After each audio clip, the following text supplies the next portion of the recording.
My last book, The Vegetarian Diet, was basically, I talked about the reasons a Mediterranean diet have been so successful and is considered the gold standard in the research, and then all the discrepancies that you look at. And people think that the Mediterranean diet is so successful because of the olive oil, or because of the red wine, or because of the fish. Those are the biggest myths. So people think they could eat, a big steak and they could just pour their olive oil and have a glass of wine and everything's gonna be okay.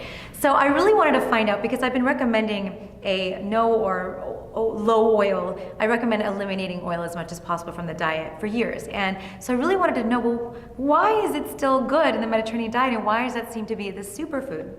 So if you really dig in and you really look at it, it looks like perhaps the Mediterranean diet is successful in spite of, not because of their large intake of olive oil.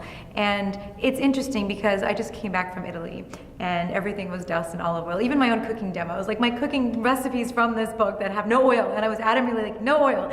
They couldn't not put the woman that was helping me, the chef, she's Italian, so we had a translator, and she still put oil in my oil-free recipes because it's so part of the culture. And it's a very interesting concept to take that out. It's kind of heretical to take it out of the Mediterranean, the classic Mediterranean diet. But in war-torn Crete, when this all began in the 50s, right after World War II, and this nation was impoverished, and these people they didn't have food. It was destroyed by World War II. And so they had olive trees, and they were able to save the olive trees and concentrate the olive trees into the olive oil. And these people needed more calories, and there were all these nutrition assessments done on them, and they needed more calories. But if you translate that to now, it doesn't translate so directly, because here we are in 2016, and two of the United States are overweight or obese. 1/3 of the global population is overweight or obese, and we don't need more calories anymore. In fact, most people are trying to reduce calories. And a lot of people, my clients, come to me, they want to lose weight, they need to lose weight.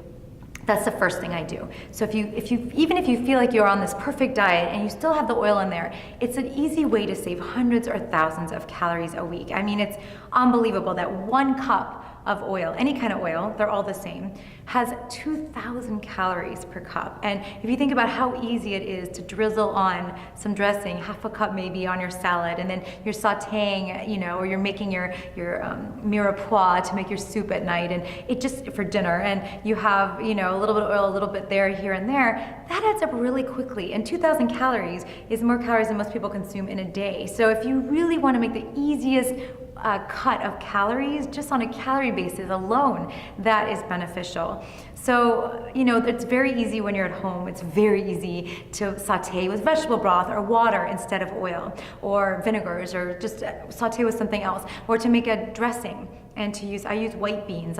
You puree white beans and make these delicious, really thick and decadent dressings that I pour on everything.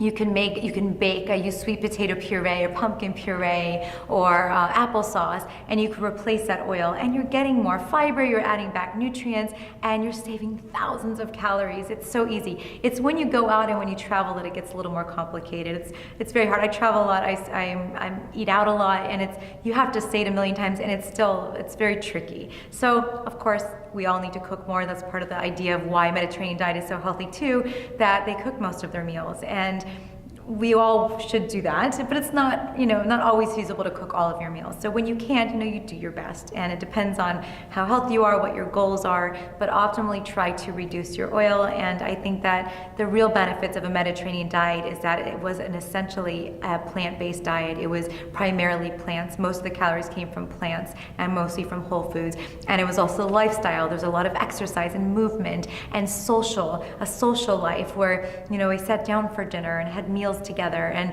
a sense of purpose.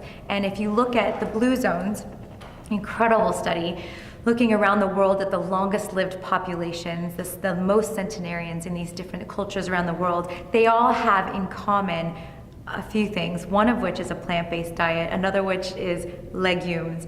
And there's all these different fluctuations. They have social support. There's a lot of things you see in common with the Mediterranean. Mediterranean diet is part of the blue zones as well. So there are a lot of reasons to minimize oil. We don't need it, and we're better off without it if you can. My favorite question, I think the reason I became a dietitian is because I love to know what people eat. I'm the person at the grocery store that's looking at everyone's carts because I'm fascinated by what people eat. And what I do with my clients, and not just for selfish purposes, but I have them fill out a food journal so I can kind of assess, what does their overall diet look like? Because really you can't look at one person's one day and determine their whole health history and their whole dietary pattern. It's far more complex than that. We are creatures of habit, and we do tend to eat rotate between 1 and 2 different breakfasts, 3 to 4 different lunches, and 5 to 6 different dinners a week. We tend to really be creatures of habits, but it is fascinating to look at what people eat, and I love asking people what they eat. So what I eat, also, it varies a little bit, but I am a creature of habit just like everyone else, but I'm also a mom.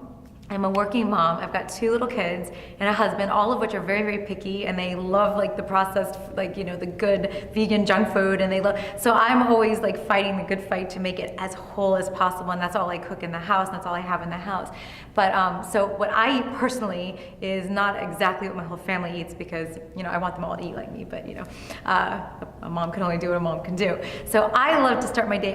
I was talking about this in the talk that I don't like sweet anymore. Things have gotten really sweet for me. I'm like a recovered sugar addict, and it naturally happened as I started eating a whole food plant-based diet, but even fruit has become too sweet for me. So in the morning, I actually like to have, as soon as I get hungry, I'll start with salad.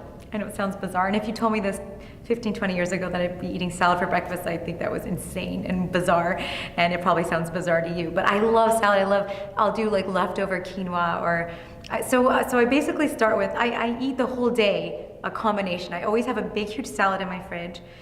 I usually I go to this farmer's market on Saturday or Sunday, and I wash all my veggies and produce, and I separate it and dry it really well, and I keep it for the week. But I'll always make a huge salad. I like to have hummus in the fridge, because hummus should be a food group.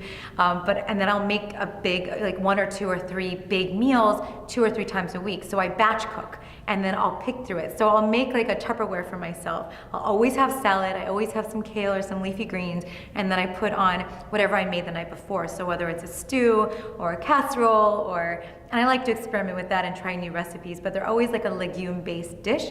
And I mix that together with my salad, and I always have an oil-free sauce or an oil-free dressing in the fridge that I pour on top, and I will eat that throughout the day. So right now I'm big into jalapenos, and I went through a sauerkraut phase, so I'll put that in there too. But I really love this food, and I really do experiment with the big recipes that I make. And my kids are learning, and they're learning how to enjoy these whole intact foods. I cook with no oil.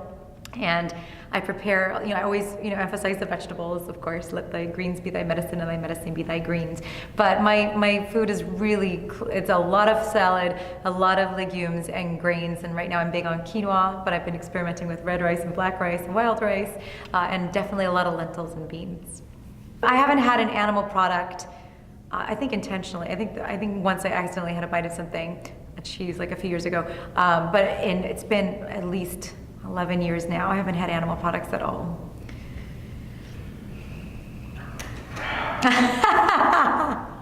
And for the record, so it's been at least a decade that I've been completely animal product free, and I've never been stronger. I can do more at the gym. The guys all stop and go, whoa, look at what I'm doing. I do my tricep dips, I do 100 tricep dips, not in a row, but I do my push-ups and pull-ups and all that. And I've never been stronger. I've never felt better. I got rid of completely a lifelong struggle of horrific gastrointestinal issues and chronic sinusitis, sinus infections and allergies. And like I was telling before, I was always had tissues in my sleeves and my pillows. I was always blowing my nose, always on Benadryl or a Sudafed type of thing, because I couldn't breathe through my nose. And when I changed to a plant-based diet, all of that gone. All of that gone. And I speak for myself, but I've also personally witnessed this with hundreds, if not probably thousands of people at this point after doing this for 20 plus years. And it's extraordinary what eliminating animal products and incorporating these whole plant foods have done for me and clients and students and audience members. It's just the most amazing thing I've ever seen and experienced in my life. Transitioning to a plant-based diet is very personal. The research seems to suggest that transitioning slower is more sustainable for most people. And I've seen so anecdotally speaking from my clients, I have seen two types of personalities. There's the type of person that hears this information and dives in cold tofu, that's it, they're doing it 100%, no going back, and they're successful because they've seen the information. And once you know, you can't unknow. But there are people that need to take it one step at a time. And that's what happened with me. I knew it, I tried going cold tofu, and I had to wait because of my intervention, everything with my family, and just being afraid and not having the information. So I took it one step at a time. I wish I did this sooner. I wish I did this from day one. I wish I jumped in and never knew what animal products were like. My kids joke about it. My son is like, I've only had animal products twice in my life, and it was on accident. You know, I've only had meat twice in my life. Once he had a hot dog at camp because he thought it was a tofu dog, and one time he had a bite of his friend's turkey sandwich, and he's very proud of that. And it's kind of cool. And I wish I had that story too. But so it depends on your personality. Do you need to take it slow? Is it overwhelming? Are you afraid that you're giving up stuff? And so then in that case, I would suggest tapering it in and really going by the crowding out effect. Bring in those delicious foods. Try those new recipes. Find the stuff you love to eat. Like, you have to love to eat this stuff. You have to enjoy food. Otherwise, it's not going to be sustainable. So, and it is. It can absolutely be delicious. I see myself as a foodie. I've grown up around food, and I love to eat. I love to eat more now than I ever did before because there's so much variety. So one step at a time, crowd it out. Or try going in if you really feel like, no, I'm done, I'm ready. You have to know, and I think everyone knows themselves, and you know what will work best for you. Suggestions on munching is a fun question. So like I said, what I do, here's an example. One way of handling it is, like I said, I have this big Tupperware full of what I'm going to eat for the day, and I pick on it throughout the day. When I'm hungry, I eat some, and then when I feel good, I stop and put away and bring it back again when I'm hungry again. So you could eat the same foods in smaller portions throughout the day. So, or if you're looking for a specific like textural thing, a lot of people are looking for crunchy. Crunchy, you can get some crudité and use a hummus, and you get your vegetables, but the hummus will make it really delicious and even more exciting. Or if you're looking for crunchy, you can get a whole grain cracker. I love those raw crackers that are sprouted grains, and they're delicious and they're hearty and they really satisfy that crunch because they're really crunchy. I always carry crackers with me. Gluten-free crackers because I happen to be allergic to gluten. Or you can do, let's say you're looking for the sweet factor. Of course, I'm going to say fruit. Fruit is always fabulous, but there's all sorts of other sweet treats you could do. You could make a whole food plant-based bar by just blending together, processing together some nuts, seeds, and dried fruit. Try to get the dried fruit without the sugar and the oil. Other sweet things. If you have a high-powered blender, even a regular blender usually works, and you use like frozen banana, or frozen fruit, banana makes it really creamy, and you blend it together, you can get a delicious ice cream. And you could do like a frozen banana with some cacao powder, some carob powder, and make a really decadent treat out of it. So you can be really creative with some frozen fruit in a blender, and surprisingly. So let's say you're craving something, what else do people crave? Crunchy, sweet. Really the thing that happens when you eat a whole food plant-based diet is cravings for things go away, and you really just want something healthy and wholesome and delicious, and then your options seem to be limitless. So it depends on where you are and what you tend to eat. I feel like a baked potato or a baked sweet potato is really satisfying if you want something sweet.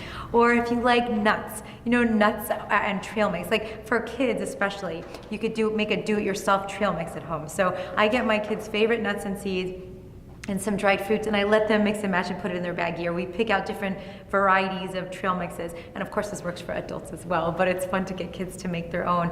And yeah, nuts and seeds are wonderful snacks. But if you have that tendency to just overeat on nuts, which a lot of people do, because if you think about it in nature, a nut comes packaged very tightly, and it's very hard to get to the meat of that nut. And so you have to work really hard to get to it. But now we're literally handed bags of nuts that are already pre-shelled for you, and it's very easy to overeat. So there's an abundance of evidence showing the health advantages of including nuts in the diet, including decreased risk for type 2 diabetes, decreased risk for obesity, decreased risk for cardiovascular disease, and that is with the majority of the research shows that 1 to 2 ounces or 30 to 60 grams a day as a good dose. So if you're not going to overeat them, then they're wonderful nutrition nuggets to include as a snack.